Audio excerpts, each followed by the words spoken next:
Hey everyone, welcome back to the channel. In today's video, I'm going to show you how to delete form 2441 in TurboTax.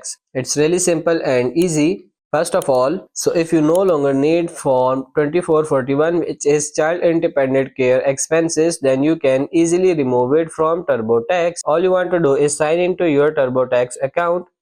Open or continue your return and then select Federal. Now select deductions and credits. In the Your Tax Brax box, you want to select Edit or Add next to Dependent Care Credit. Now answer No on the next screen. This should delete the credit from your tax break section. Now you will need to delete the 2441. For that, select Text tool from the menu followed by Tools and select Delete a form in the pop-up. Scroll down on the list of forms and select Delete next to form 2441.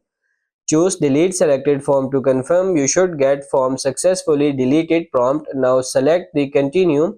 Back at the review form list screen, scroll down to make sure form 2441 no longer appears in the list. And that's pretty much it. That's how to delete form 2441 in TurboTax. I hope this video was helpful. If it is, like it and subscribe to the channel. Thank you.